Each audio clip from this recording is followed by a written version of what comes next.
ओम मुनित्रयं नमस्कृत्य उक्तिः परिभाव्य च वैयाकरणसिद्धान्तकौमुदीं विरच्यते।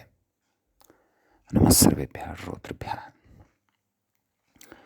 गतपाठे अस्माभिः यत् पठितं तद् एकवारं स्मरामः। वयं वैयाकरणसिद्धान्तकौमुदी इत्याख्यस्य ग्रन्थस्य तत्र तद्धितप्रकरणस्य अपत्याधिकारप्रकरणे भवामः। अस्य प्रकरणस्य 15 पाठः गतपाठः सम्पन्नः। तस्मिन् पाठे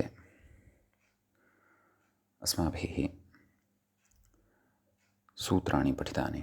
गोत्राद्यून्यस्त्रियाम् इति एतस्य सूत्रस्य अस्त्रियाम् इति पदे योगविभागस्य द्वारा विशिष्टा या अर्थव्यवस्था कृता सूत्रार्थकरणवेलायां सा दृष्टा। तत्र च अस्माभिः सिद्धान्ततया ज्ञातं यत् स्त्रीलिङ्गे अथवा स्त्रियां तु युवसंज्ञा एव न भवति। अतः युवसंज्ञां निमित्तीकृत्य यः प्रत्ययः सः प्रत्ययोऽपि नोत्पद्यते।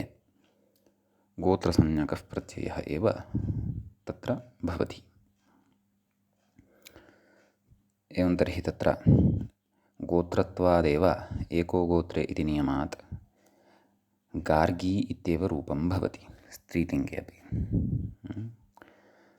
तत्र गार्गी इति शब्दात् पुनः युवसंज्ञाम् आश्रित्य प्रवर्तते यः प्रत्ययः सः प्रत्ययः फक् इति तु न भवति, अथवा इञ् इति तु न भवति। अन्यथा गार्ग्यायणी इति प्रयोगः इञ् न भवति, फक् एव भवति युवसंज्ञाम् आश्रित्य प्रकृते। अन्यथा गार्ग्यायणी इति प्रयोगः स्यात्।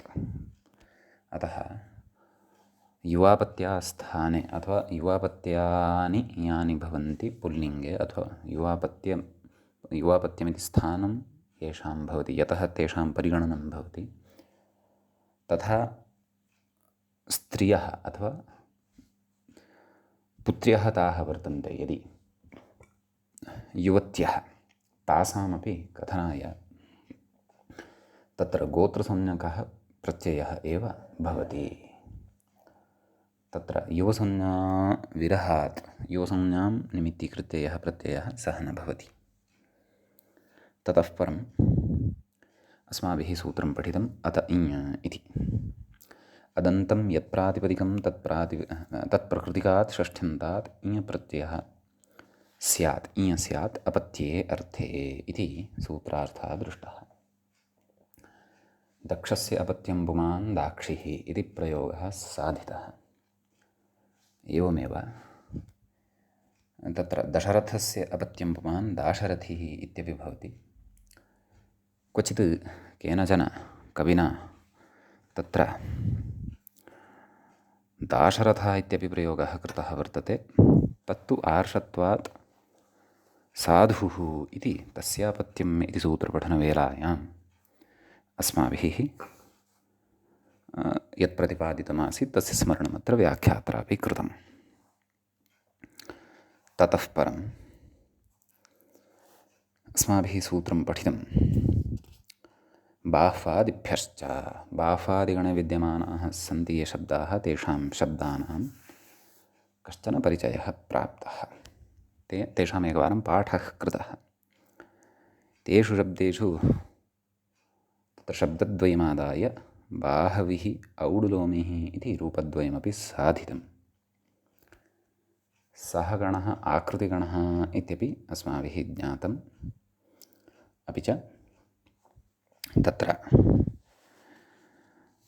अन्यानि अपि कानिचन रूपाणि तस्मिन् गणे दृष्टान्यासन्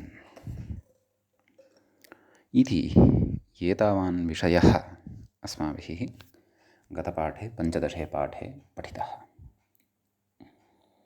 इदानीं तत्र अग्रिमं सूत्रं वयं पठामः। एवञ्च तद्धितप्रकरणस्य पञ्चदशः पाठः यः पठितः तस्य विषयः अस्माभिः पुनः स्मृतः। इदानीं षोडशस्य पाठस्य अपत्याधिकारप्रकरणस्य षोडशस्य पाठस्य आरम्भो भवति। सूत्रम् अग्रिमं पठनीयं वर्तते। सूत्रम् एवं वर्तते, सुधातुरकं च इति। सूत्रस्य पदच्छेदः द्रष्टव्यः। सूत्रे आहत्य त्रीणि पदानि सन्ति। सुधातुः इत्येकम्, अकं इति द्वितीयं, च इति तृतीयं पदं। सुधातुः इति सुधातृ इति ऋकारान्तः यः शब्दः, तस्य शब्दस्य षष्ठीविभक्तेः एकवचनान्तः भवति। षष्ठीविभक्तेः एकवचनं तत्र वर्तते। द्वितीयम् अकं इति पदं प्रथमाविभक्तेः एकवचने अस्ति। विधीयमानं प्रथमान्तं तद्। तृतीयञ्च पदं च इति अव्ययरूपं जानीमः एव। तत्र अत इय इति सूत्रात् इय इति अनुवर्तते। तस्यापत्यम् इति अधिकारः अस्त्येव। तद्धिताः इत्यपि अधिकारः अत्र वर्तते। पुनश्च ज्ञाप्रातिपदिकात् प्रत्ययः परश्च इति इमे अपि अधिकाराः अत्र लभ्यन्ते।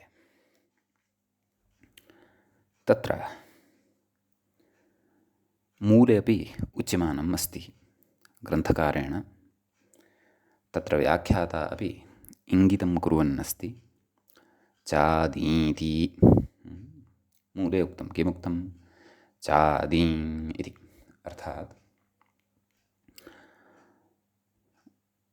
सुधातुरकं च इत्यस्मिन् सूत्रे च ग्रहणं यत् कृतं तेन च ग्रहणेन अत इय इत्यस्मात् सूत्रात् इयः अपि अनुवर्तनं सूच्यते अथवा भवति इति अर्थः।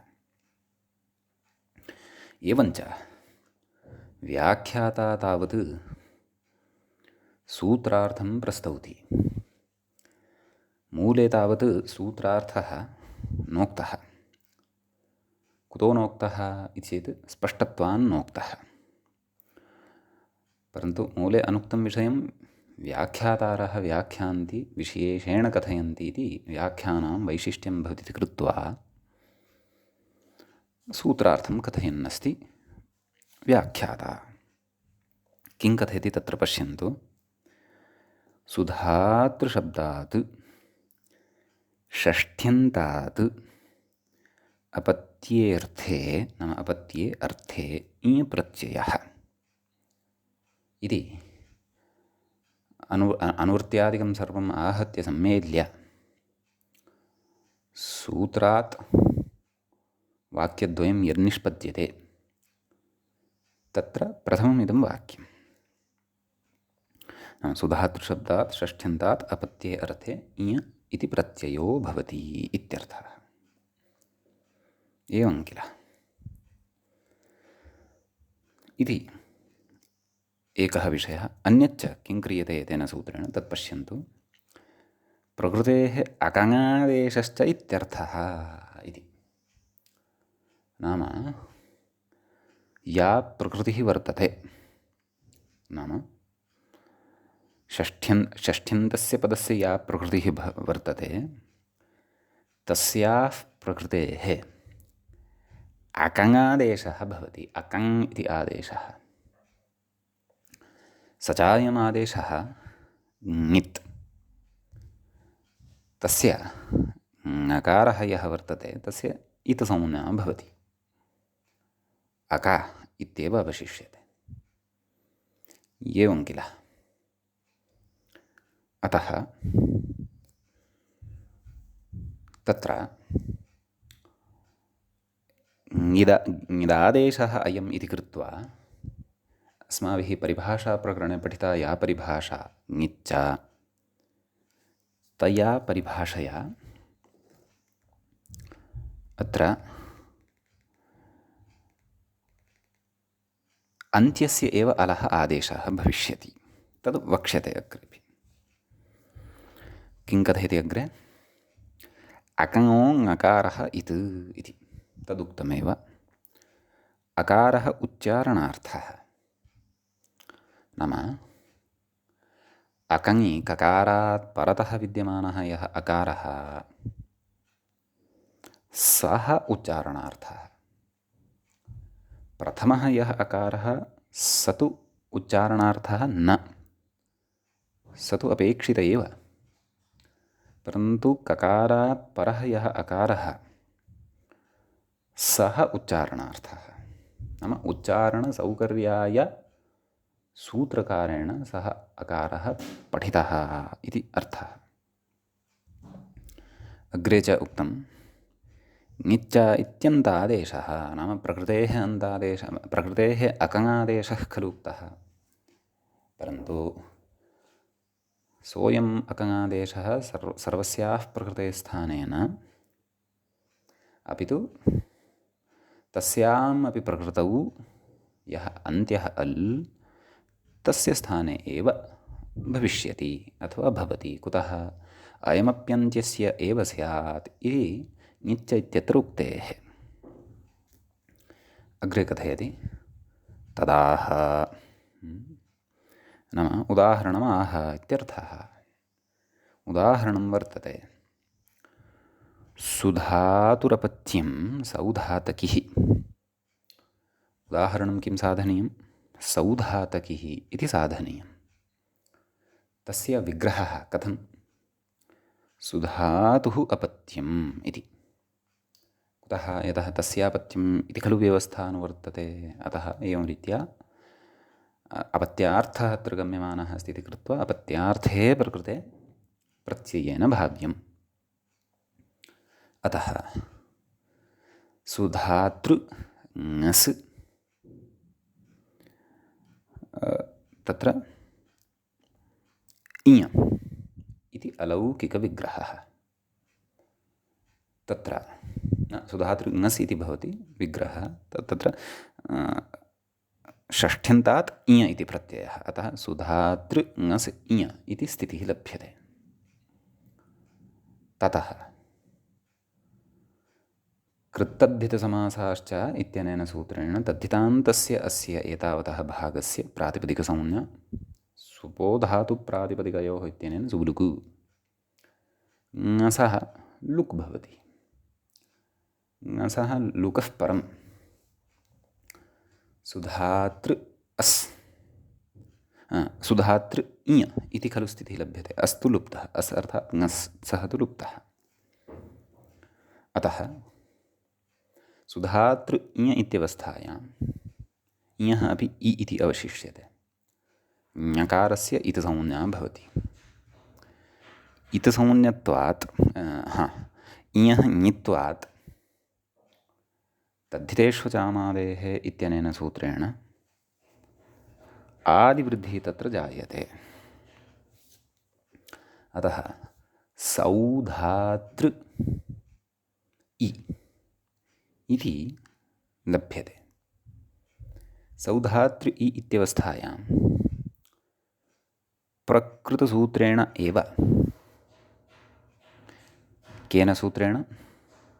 सुधातुरकञ्च इत्यनेन एव सूत्रेण सौधातृ इति या वर्तते प्रकृतिः, तस्यां वर्तते यः अन्त्यः ऋ इति वर्णः, तस्य स्थाने अकङादेशः विधीयते, तस्य अक् इति अवशिष्यते। अतः सौधात् अक् इ इति मेलनेन सौधातकी इति प्रयोगः सिद्धः भवति। सौधातकी इत्यस्मात् शब्दात् तत्र सुप्रत्ययः सस्य ऋत्वे विसर्गे च सति सौधातकिः इति प्रयोगः भवति सिद्धः। एवं तर्हि अस्माभिः दृष्टं सुधातुः पुत्रः अथवा सुधातुः अपत्यं सौधातकिः इति भवति। एवं किल तत्र शोभनश्चासौ धाता च इत्यत्र वयं प्रादिसमासपूर्वकं सुधातृशब्दस्यापि निर्माणं कर्तुं शक्नुमः। सः समासस्य कश्चन विषयः कुगति प्रादयः इति भवतु। एवञ्च इदं रूपम् इत्थं सिद्ध्यति। एतावाञ्च विशेषः एतत् सूत्रगतः वर्तते। इदानीं प्रकृते पठितम् अस्ति किञ्चन एकं वार्तिकं। तद् वार्तिकम् अस्माभिः द्रष्टव्यमस्ति। वार्तिकम् आदौ पठ्यते। व्यासवरुडनिषादचण्डालबिम्बानां चेति वक्तव्यम् इति। तत्र वार्तिकस्य पदच्छेदः अवलोक्यताम्। तत्र व्यासवरुडनिषादचण्डालबिम्बानाम् इति षष्ठ्यन्तं पदं, षष्ठीविभक्तेः बहुवचनान्तं। च इति अव्ययम्, इति अव्ययं, वक्तव्यम् इति प्रथमान्तम्। कः अर्थः वार्तिकस्य चेत् तदर्थम् आदौ तु व्यासवरुड इत्यादि समस्तपदस्य विग्रहः ज्ञातव्यः। व्यासश्च वरुडश्च निषादश्च चण्डालश्च बिम्बश्च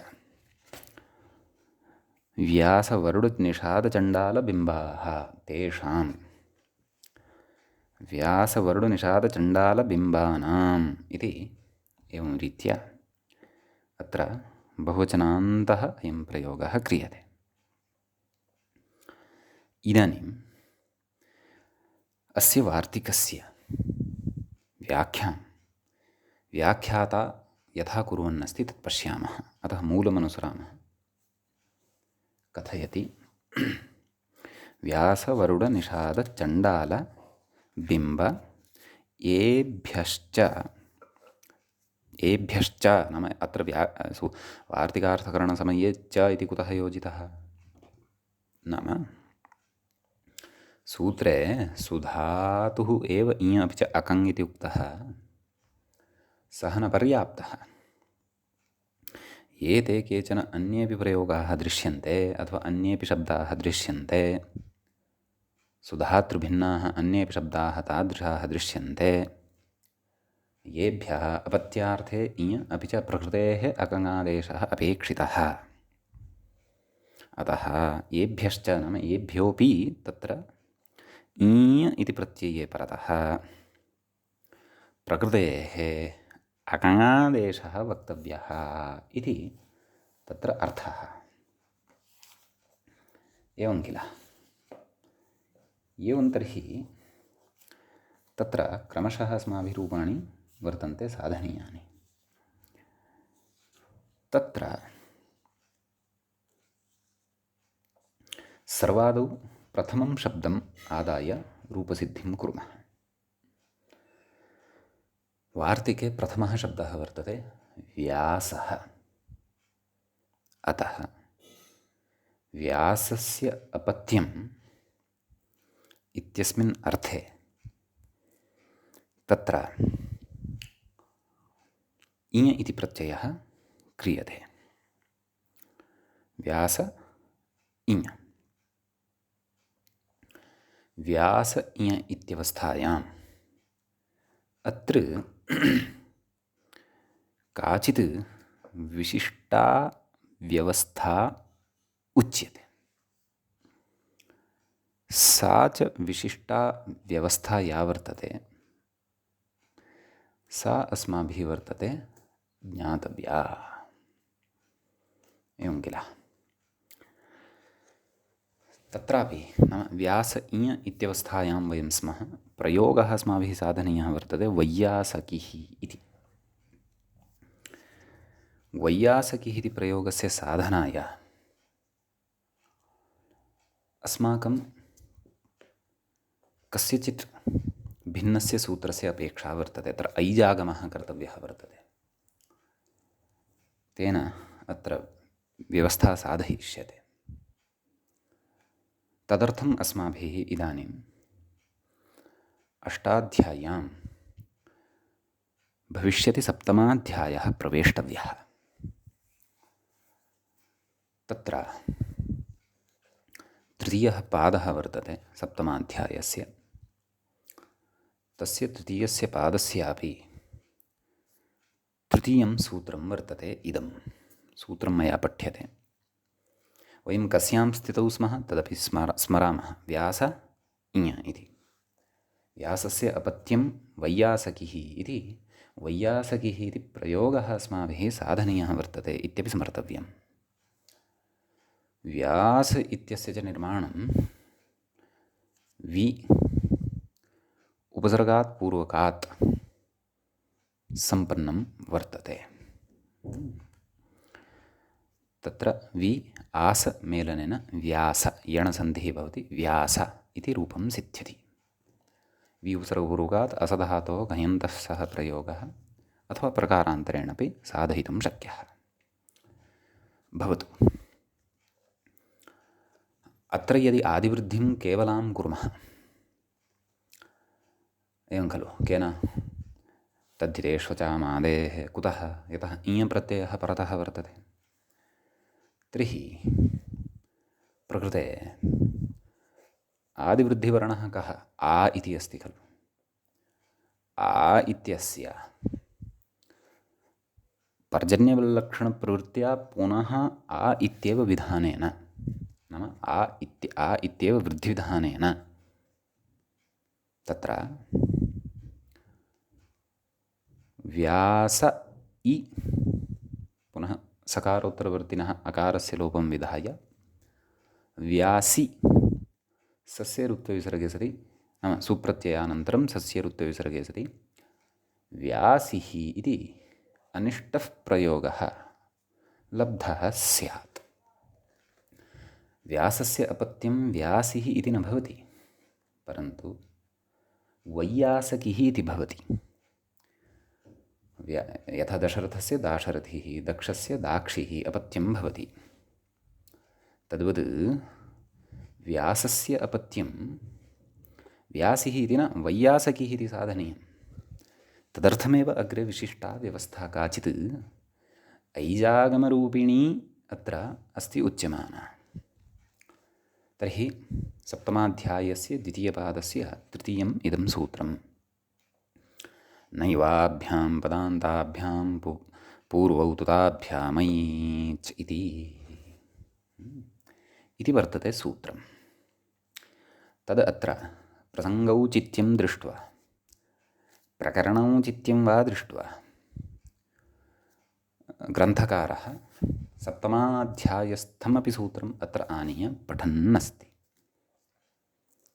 सूत्रस्य पदच्छेदः न इति प्रथमं पदम् अव्ययरूपम्, युवाभ्याम् इति द्वितीयं पदं पञ्चमी विभक्तेः द्विवचनान्तं भवति। तृतीयं पदं भवति पदान्ताभ्याम् इत्यपि पञ्चमी विभक्तेः द्विवचनान्तं पदं भवति। युवाभ्याम् इत्यस्य विशेषणञ्च भवति। किं? पदान्ताभ्याम् इति। ततः पूर्वौ इति प्रथमाविभक्तेः द्विवचनान्तं। ततः तु इति पदं वर्तते। तु इति अव्ययपदं वर्तते। ततः ताभ्यां पुनः ताभ्यामिति पञ्चमीविभक्तेः द्विवचनान्तं वर्तते। ततः ऐच् इति तत्र विधीयमानं प्रथमान्तं वर्तते। समीचीनं। तत्र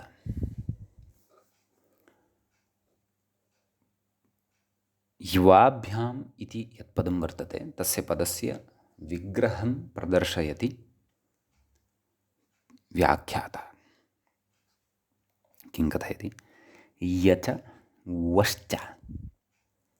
वश्च इत्यत्र अकारः सूत्रकारेण उच्चारणार्थः आश्रितः, यद्यपि व इत्यपि तत्र व्यञ्जनरूप एव तत्स्मर्तव्यं। यच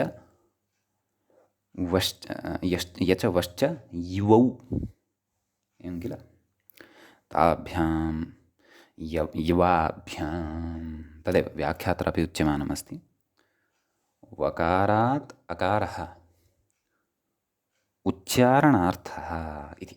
वकारात् परतः दृश्यते यः अकारः, सः अकारः उच्चारणार्थः वर्तते। तत्र उच्चारणार्थः यः वर्णविशेषः स्वीक्रियते, स्वरविशेषः स्वीक्रियते, सः न विषयः अस्माकं कृते नूतनः। अस्माभिः प्रत्याहारसूत्राणां पठनादारभ्य एव अत्र उच्चारणार्थकव्यवस्था अस्ति ज्ञायमाना। ततः कथयति। किं कथयति? नाम सूत्रार्थं कथयति इति। अपि च सूत्रे युवाभ्याम् इत्यस्य विशेषणं पदान्ताभ्याम् इति। युवाभ्याम् इत्येतस्य एव अन्यद्विशेषणं ताभ्याम् इति।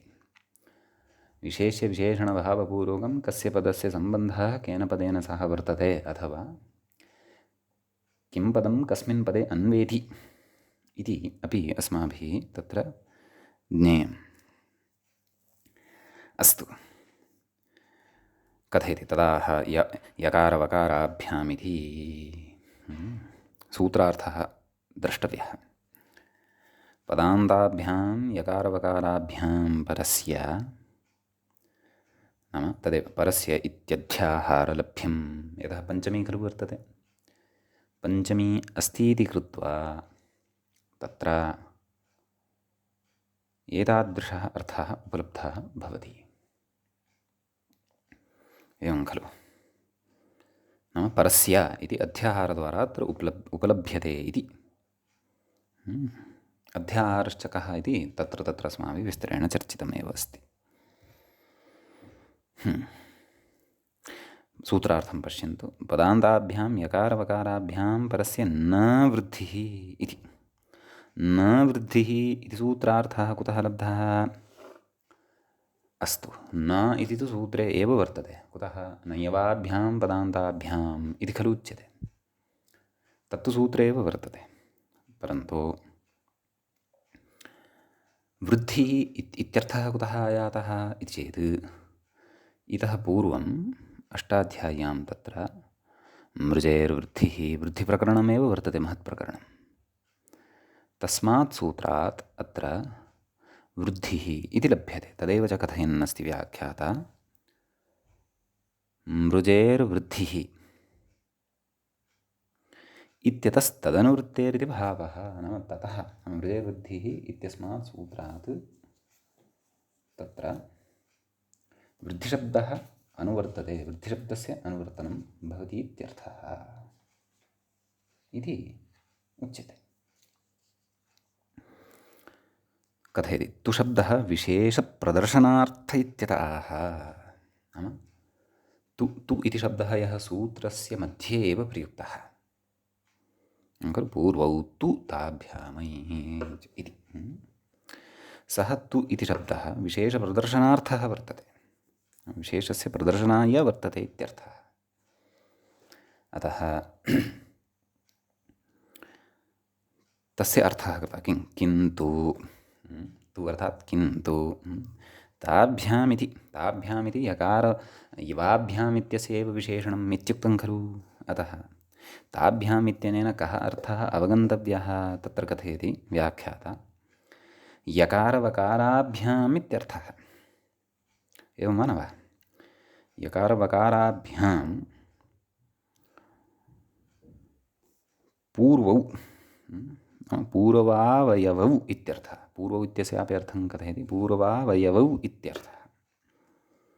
कः कौ तौ पूर्वावयवौ इति चेत् एजागमौ अथवा एज्वर्णौ, एचि के वर्णः यान्ति, ऐजागमौ ऐचि के वर्णः यान्ति इति चेत् ऐकारः औकारश्च। कथयति तेन आगमत्वं लभ्यते। नाम पूर्वौ इति यत् पदग्रहणं कृतं सूत्रे, तत्पदग्रहणसामर्थ्यात् ऐचोः वर्णयोः, नाम ऐकारः औकारः इति यद्वर्णद्वयं वर्तते, अनयोः द्वयोः वर्णयोः आगमत्वं सिद्धं भवति इत्यर्थः। आगमत्वं लभ्यते। एवं किल? तदाह अत एव अनयोः आगमत्वं पूर्वौ इति शब्दद्वारा यद् अवगम्यते प्रकृते, तादृशमर्थं मनसि कृत्य कथयति ऐचावागमौ स्तः क्व मूले सूत्रार्थकरणसमये इत्यर्थः। एवं खलु? अतः पुनः सूत्रार्थं पश्यन्तु। पदान्ताभ्यां यकारवकाराभ्यां परस्य न वृद्धिः, किन्तु ताभ्यां पूर्वौ क्रमात् ऐचौ आगमौ स्तः। एवं खलु?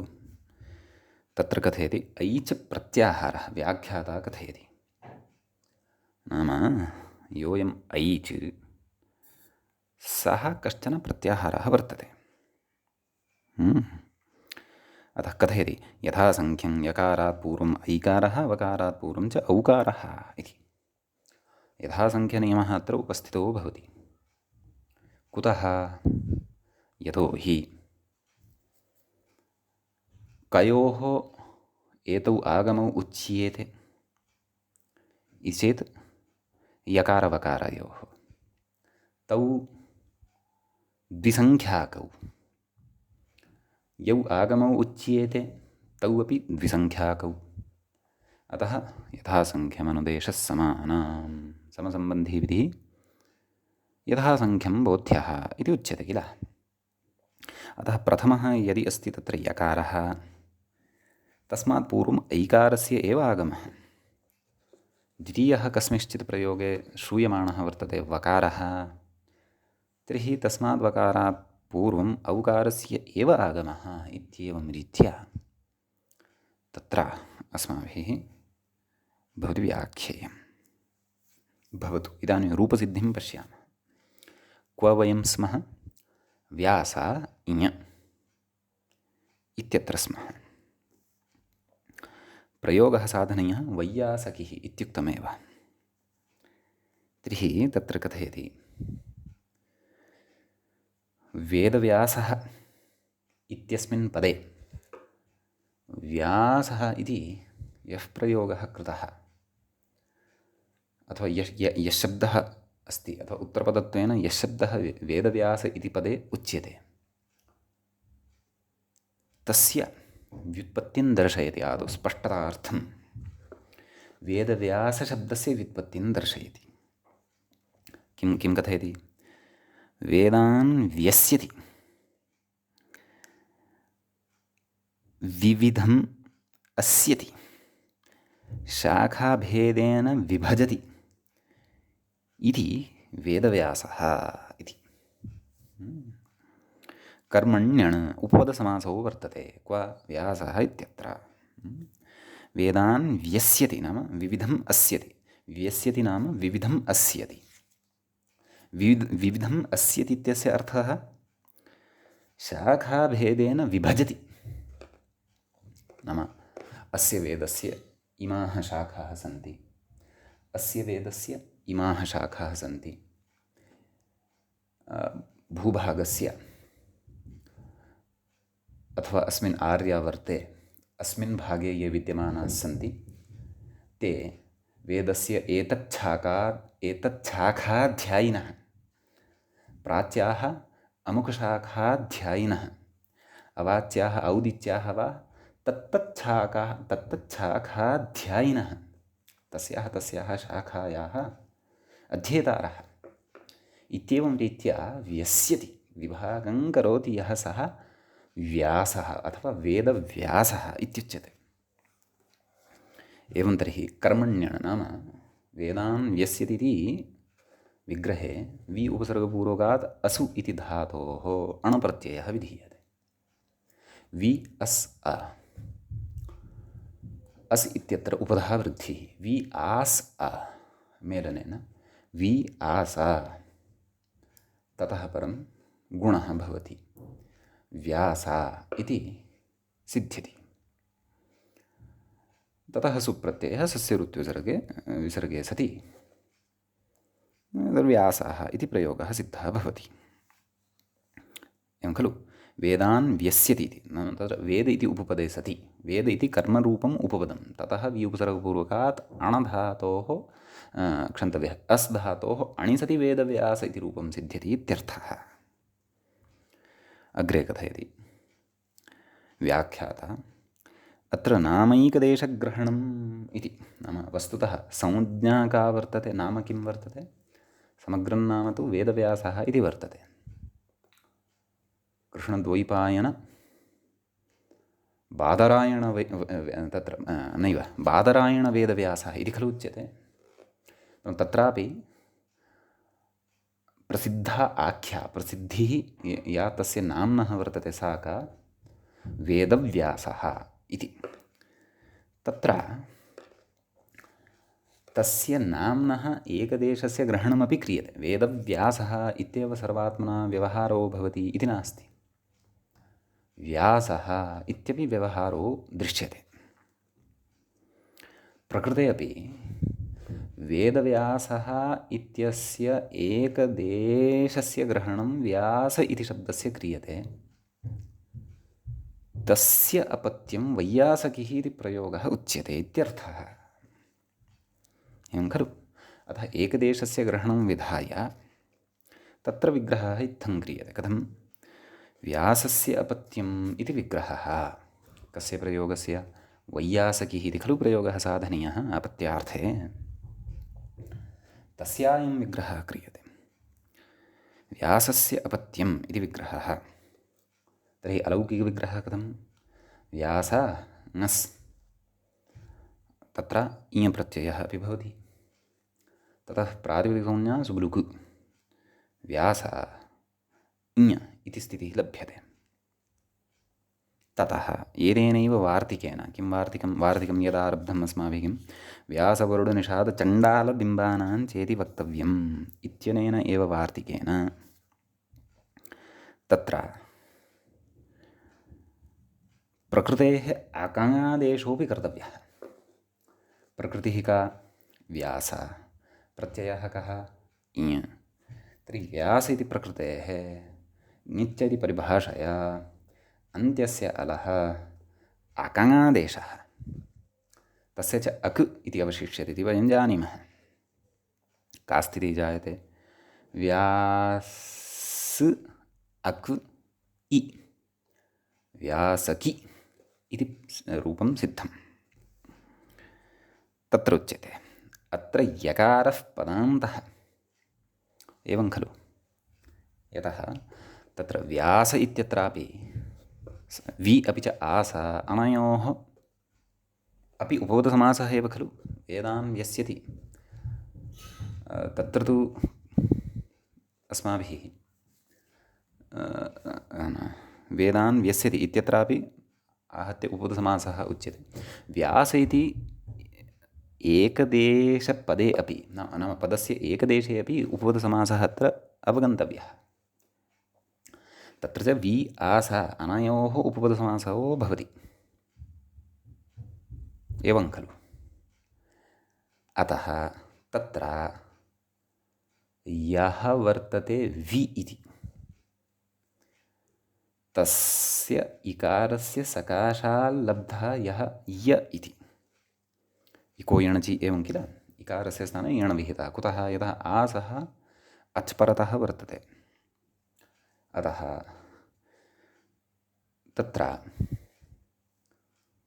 वि इत्यत्र विद्यमानस्य इकारस्य य जायते, व्य आस व्यास इत्युच्यते। अतः प्रकृते विद्यमानः व्यासकिः इति यदस्माभिः साधितं, तत्र यकारः यः वर्तते सः पदान्तः वर्तते, पदस्य अन्तः वर्तते। यतः व्यास इति समस्तपदं यद् वर्तते तस्मिन् समस्तपदे अपि पूर्वपदत्वेन वि इति स्थितं, वि इति उपसर्गः स्थितः, अथवा वि इत्यस्य पदत्वं स्थितम् इत्यर्थः। एवं वा न वा? एवं तर्हि तत्र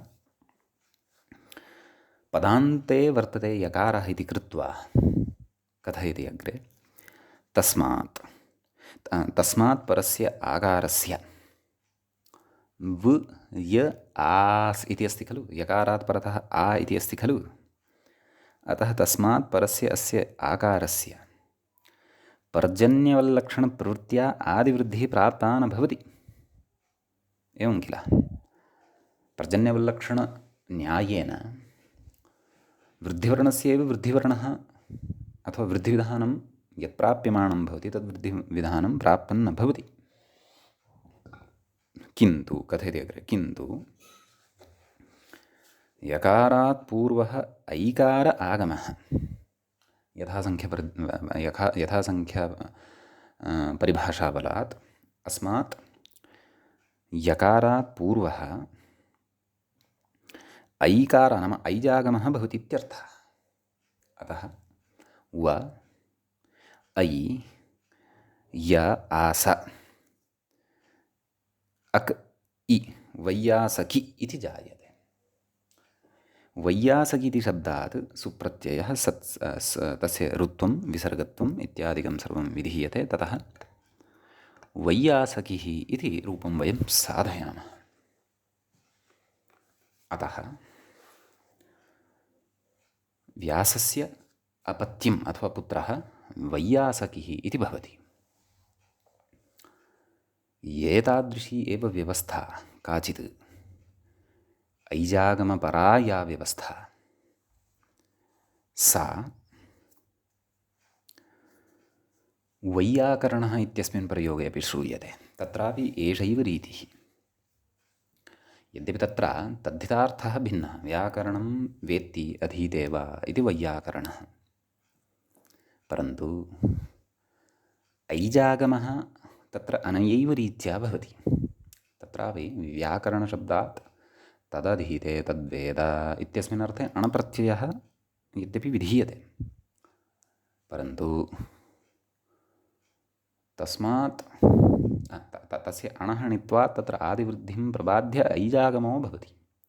अतः यथा व्यास इत्यत्र वकारात् परः यकाराच्च पूर्वः ऐ इति आगत्य मध्ये तिष्ठति, तद्वत् प्रकृते अपि व्याकरण इत्यत्रापि मध्ये ऐकारः आगत्य तिष्ठति। वैयाकरण इति प्रयोगः सिद्धः भवति इत्यर्थः। एवं खलु। एवञ्च एवं रीत्या अन्यानि अपि रूपाणि अथवा अन्येपि प्रयोगाः एतादृशाः वर्तन्ते, तत्रापि अस्माभिः सङ्गतिः द्रष्टव्या। अग्रे व्याख्याता किं कथयन्नस्ति सिद्धान्तविषये, नाम अस्मिन् सूत्रे एव कांश्चन पूर्वपक्षान् उपस्थाप्य अन्यान् अपि उपयोगिनः विषयान् कथयन्नस्ति व्याख्याता। किं कथयति इति चेत् तत् पश्यन्तु। तत्र उच्यते एतत्तु नैवाभ्यां पदान्ताभ्यां पूर्वोक्ताभ्याम् ऐच् इत्यत्र ऐच् इति प्रत्याहारे यः ऐकारः तस्य उदाहरणमुक्तं वैयासकिः इति। इदानीम् औकारागमस्यापि उदाहरणं व्याख्यात्रा उच्यमानं वर्तते। यद्यपि मूले तस्य उदाहरणं नोक्तं, परन्तु व्याख्यात्रा उच्यमानं वर्तते। अतः तदपि उदाहरणम् अस्माभिः अत्र द्रष्टव्यम्। स्वश्वस्य अपत्यं सौवश्विः, एवं किल? कश्चन, तस्य नाम स्वश्वः, शोभनः अश्वः, अथवा कथञ्चिदपि तत्र कश्चन बहुव्रीहि वा प्रादिसमासो वा द्रष्टव्यः, अथवा शोभनः अश्वः यस्य इति वा। तर्हि स्वश्वस्य अपत्यम् इति विग्रहो भवति। स्वश्व ङस् इञ्, ङसः लोपः, स्वश्व इ कथयति। प्रयोगः कः साधनीयः? सौवश्विः इति। तर्हि तत्र कथयति सौवश्विः इत्यत्र वकारात् परस्य न वृद्धिः, नाम यः वकारात् परः वर्तते यः अकारः, तस्य वृद्धिर्न भवति, परन्तु तां वृद्धिं प्रबाध्य तत्र तस्मात् वकारात् पूर्वम् औ इत्यस्य आगमः भवति। अतः स औ वश्व इ, एवं खलु? अतः सौवश्व इ, सौवश्व इत्यत्र अन्त्यः यः अकारः तस्य भत्वात् लोपः भवति यस्येति च इत्यनेन। अतः सौवश्वि इत्यस्मात् शब्दात् सुप्रत्ययः सस्य ऋत्विसर्गे सति सौवश्विः इति प्रयोगः सिद्धः भवति, एवं खलु? तर्हि ऐजागमे औकारस्य इदम् उदाहरणं, नाम औकारागमस्य इदम् उदाहरणमत्र प्रस्तुतं ग्रन्थकारेण, एवं किल? अग्रे कथयति। एतावता सूत्रस्य उदाहरणद्वयं प्रतिपादितम्। इदानीम् अग्रे कश्चन पूर्वपक्षः, तस्य च सिद्धान्तप्रतिपादनपूर्वकं निरासः अग्रे उच्यते। पश्यन्तु किं कथयति। न च ऐचः वृद्ध्यपवादत्वादेव वृद्ध्याभावसिद्धेः तन्निषेधः व्यर्थः इति वाच्यम् इति, एवं खलु? ऐजागमः यः वर्तते तस्य तु स्थानं भिन्नम्, एवं खलु? सः तु वृद्धिं प्रबाध्य न तिष्ठति खलु? कथं वा तिष्ठेत् वा न वा? यदि तत्र यस्य वृद्धिः प्राप्यमाणा वर्तते, कस्य वृद्धिः प्राप्यते? आदिः यः अच्, तद्धितेष्वचामादेः, आदेः अचः खलु वृद्धिः प्राप्यते। तस्य आदेः अचः स्थाने तु ऐ इति आगमः वा ऐ इति आदेशो वा औ इति आदेशो वा न भवति खलु? एवं किल? कुतः? यतः एतौ तु आगमरूपौ वर्तेते, कस्यचित् स्थाने न विधीयेते, एवं खलु? अतः एतौ कस्यचित् स्थाने एव नागच्छतः इति कृत्वा तर्हि वृद्धेः निषेधः व्यर्थः एव खलु?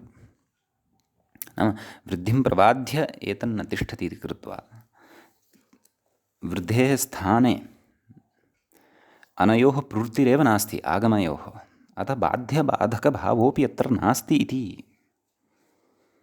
नाम वृद्धिं प्रबाध्य आगमः कथं वा उपस्थातुं शक्नोति?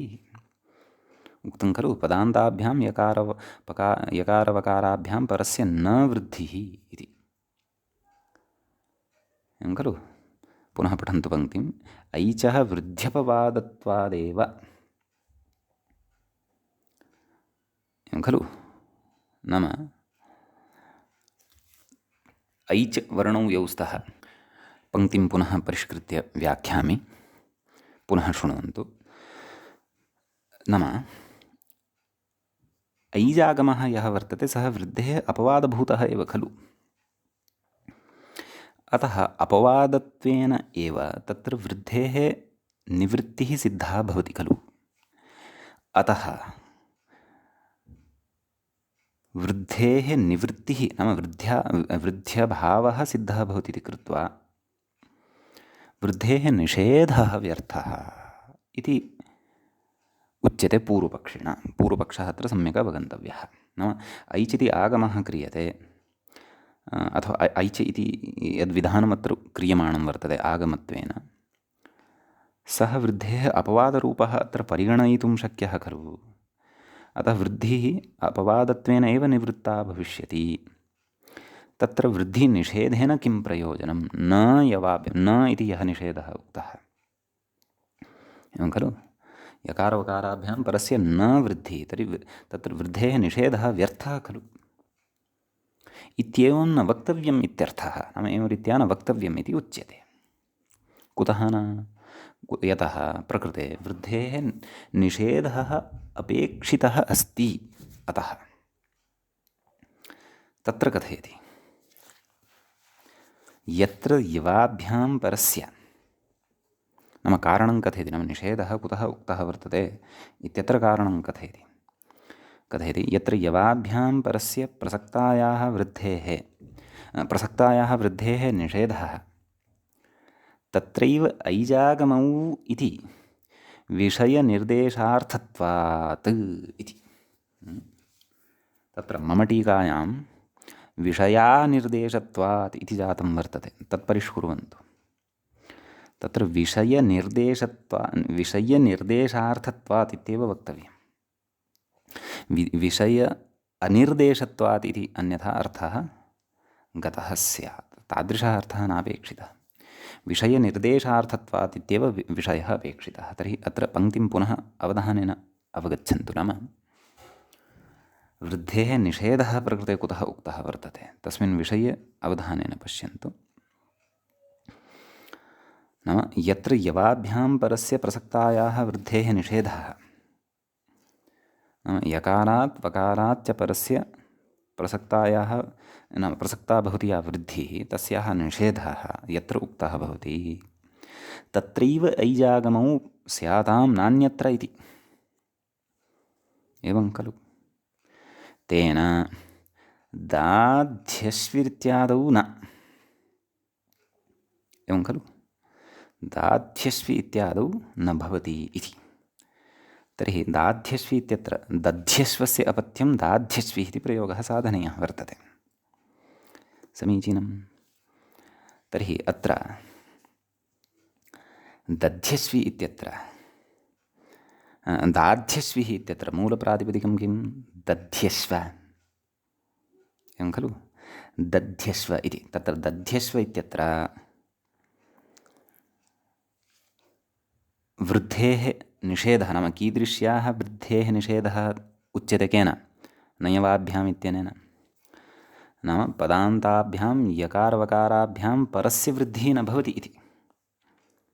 एवं खलु। तर्हि दाध्यश्वि इत्यत्र तु भवन्तः द्रष्टुं शक्नुवन्ति यत् अत्र यकारात् परतः वृद्धिः न प्राप्ता वर्तते, अथवा वृद्धेः विधानं प्रकृते न दृश्यते। प्रकृते दकारात् परतः वृद्धिरस्ति, आदिवृद्धिः। दध्यश्व इति शब्दः भवति इञ प्रत्यये सति। इञ इति प्रत्यये परतः दकारोत्तरवर्ती यः अकारः तस्य वृद्धिविधानं भवति। अतः दाध्यश्वि इति जायते।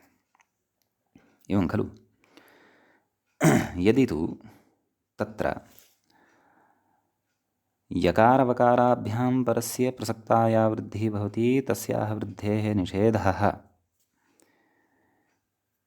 तत्रैव ऐजागमः इति विषयनिर्देशः न क्रियेत, तर्हि दाध्यश्व इत्यत्र यकारभिन्नात् आकारभिन्नात् च परतः या वृद्धिः तस्याः वृद्धेः निषेधोऽपि स्यात्, किञ्च ऐजागमोऽपि स्यात्। वा न वा? अनिष्टः प्रयोगः प्रसक्तः स्यात्। दैध्यश्वी इति वैयासकी वैयाकरण इति वत् दैध्यश्वी इत्यादीनि अनिष्टानि प्रयोगानि प्रसक्तानि स्युः। अतः एव तत्र वृद्धेः निषेधः अतीव विचिन्त्य क्रियते। नाम यवाभ्यां परस्य प्रसक्तायाः वृद्धेः निषेधः तत्रैव यत्र नाम निषेधः तत्रैव ऐजागमौ भवतः नान्यत्र इति। एवं खलु दाध्यश्वित्यत्र च वयं पश्यामः यत् यवाभ्यां तत्र परस्य प्रसक्तायाः वृद्धेः निषेधः न वर्तते। एवं खलु अतः ऐजागमः अपि तत्र न भवति इति। अन्यथा दाध्यश्वी इति इष्टः प्रयोगः न लभ्यते इति। एवञ्च तत्र दाध्यश्वी इत्यादिषु प्रयोगेषु ऐजागमवारणाय एव तत्र प्रकृते वृद्धेः निषेधस्य चारितार्थ्यम् अस्ति इति कश्चन पक्षः प्रकृते। मूले अनुक्तोऽपि व्याख्यात्रा चर्चितः वर्तते। अत्र इतोपि विचारः विमर्शः भवन्तः स्वचिन्तनबलात् भवद्भिः कर्तुं शक्यते। अस्तु, अग्रे कथयति वृद्धिनिषेधोऽयं येन नाप्राप्तिन्यायेन आदिवृद्धेरेव। एवं खलु नाम अयं वृद्धेः यः निषेधः उच्यते पदान्ताभ्यां यकारवकाराभ्यां परस्य न वृद्धिः इति यदुच्यते येन नाप्राप्तिन्यायेन येन नाप्राप्तेयो विधिरारभ्यते स तस्य अपवादः। आदिवृद्धेरेव आदिवृद्धिः का तद्धितेष्वचामादेः इति खलु उच्यते। अपि च किति च इति खलु उच्यते। यतः तत्र द्वितीयपादस्य अन्तिमसूत्रद्वयमिदं किं तद्धितेष्वचामादेः किति च तदनन्तरं तृतीयपादस्य प्रथमं सूत्रं देविकाशिंशपादित्यवार्दीर्घसत्रशेयसामात् ततः केकयमित्रयुप्रलयानान्यादिर्यः ततः परं नैयवाभ्यां पदान्ताभ्यां पूर्वौ तदाभ्यामैच इति। एवं खलु अतः अयं यः निषेधो वर्तते नाम नैवाभ्याम् इत्यादि निषेधः यः वर्तते इति एतेन सूत्रेण आदिवृद्धेरेव निषेधः अयं भवति। एवं खलु किं कथयति नाप्राप्तिन्यायेन आदिवृद्धेरेव निषेधः परन्तु अन्या काचित् यदि वृद्धिः वर्तते तस्याः अयं निषेधो न। अन्या का वृद्धिः नाम आदिवृद्धिं विहाय या अन्या काचित् वृद्धिः तस्य उदाहरणत्वेन निदर्शनं ददाति। किं कथयति पश्यन्तु। तेन द्वे अशीतिभृतो द्व्याशीतिकः कः प्रयोगः द्व्याशीतिकः इत्यत्र संख्यायाः संवत्सरसंख्यस्य च इत्युत्तरपदवृद्धिर्भवत्येव इति अस्माभिः उत्तरपदवृद्धिः पठिष्यते। तत्र सप्तमाध्यायस्य तृतीयपादस्य 15 सूत्रं भवति। तत्रैव किञ्चित् कानिचन सूत्राणि विहाय अग्रे एव वर्तते संख्यायाः संवत्सरसंख्यस्य च इति। द्वे अशीतिभृतः द्व्याशीतिकः खलु द्वे अशीतिभृतः इत्यस्मिन् अर्थे प्रयोगः सिद्धः भवति द्व्याशीतिकः इति। तर्हि तत्र द्वि अशीति इत्यस्मात् शब्दात् प्रत्ययविशेषो भवति। ठक् ठैं कैं कश्चन प्रत्ययः भवति तदग्रे पठिष्यते। ततः प्रायः कन् वा इति प्रत्ययः भवति। ततः तत्र आदिवृद्धिः नाम द्व्यशीति इत्यस्मात् शब्दात् आदिवृद्धिस्तु न भवति। यतः आदिवृद्ध्यास्तु तत्र निवृत्तिः क्रियते द्व्यशीति इति। एवं खलु परन्तु उत्तरपदवृद्धिस्तु निर्बाधः उत्तरपदवृद्धिस्तु तत्र भवितुम् अर्हत्येव। अतः संख्यायाः संवत्सरसंख्यस्य च इत्युत्तरपदवृद्धिस्तु तत्र जायते एव। द्व्यशीतिकः इत्यत्र च आदिवृद्धिर्न भवति। न पदान्ताभ्याम् इति निषेधः आदिवृद्धिविषये एव। प्रकृते तु उत्तरपदे यः आदिः वर्तते तस्य वृद्धिः भवति। एवं खलु? अतः द्व्याशीतिकः इति तु प्रयोगः सिद्ध्यत्येव इत्यर्थः। एवं खलु? इति केचन सैद्धान्तिकाः विचाराः अत्र व्याख्यात्रा उक्ताः। यद्यपि ऐजागमस्य वैयासकिः वैयाकरणः इति वा उदाहरणं तत्र ऐकारागमस्य औकारागमस्य च अस्माभिः सौवश्विः इति उदाहरणम् अत्र साधितम्। अग्रेपि तस्य तानि उदाहरणानि यथा यथा यत्र यत्र आगमिष्यन्ति तत्र तत्र अस्माभिः साधयिष्यन्ते। एवञ्च नैवाभ्यां पदान्ताभ्यां पूर्वभूताभ्याम् ऐच् इति सूत्रस्थः विशेषः अस्माभिः अत्र पठितः। वार्तिकस्य अन्यानि यानि उदाहरणानि सन्ति, वारुडुकिः इत्यादीनि, तानि अस्माभिः अग्रिमपाठे साधयिष्यन्ते। एतावता अद्यतनपाठे वयम् एतावन्तं विषयम् एव पठामः। अत्रैव मङ्गलं भवति।